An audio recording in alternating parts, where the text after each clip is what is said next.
ఓం గజాననాయ నమః. ఓం గణాధ్యక్షాయ నమః. ఓం విఘ్నరాజాయ నమః. ఓం వినాయకాయ నమః. ఓం ద్వయమతలాయ నమః. ఓం ద్విముఖాయ నమః. ఓం ప్రముఖాయ నమః. ఓం సుముఖాయ నమః. ఓం కృతనయ నమః. ఓం సుప్రదయాయ నమః. ఓం సుఖనిధేయ నమః. ఓం సురాధ్యాక్షాయ నమః.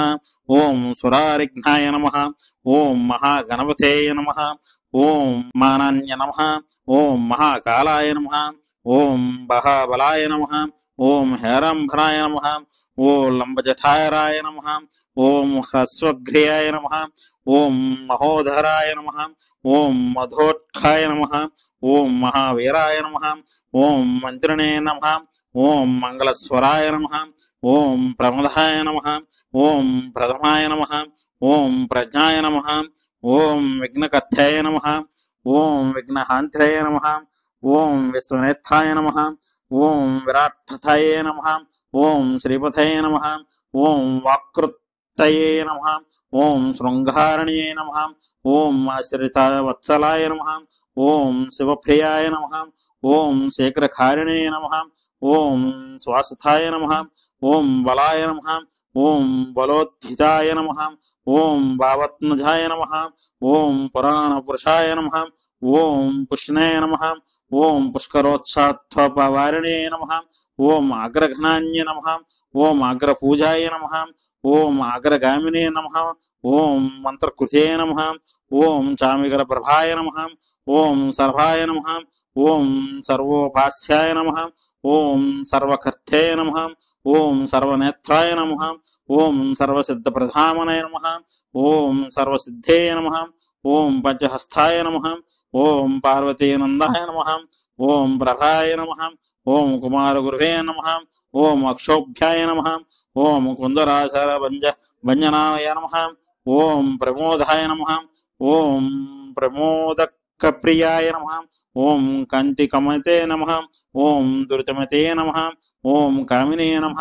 ఓం కపిస్తవనప్రియాయ నమః. ఓం బ్రహ్మచారిణే నమః. ఓం బ్రహ్మరూపే నమః.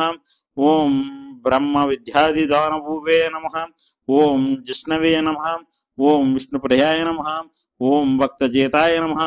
ఓం జతమన్మధాయ నమః. ఓం ఐశ్వర్యకారణాయ నమః. ఓం జ్యాయేసే నమః. ఓం యక్షికిన్నేరసేవితాయ నమః.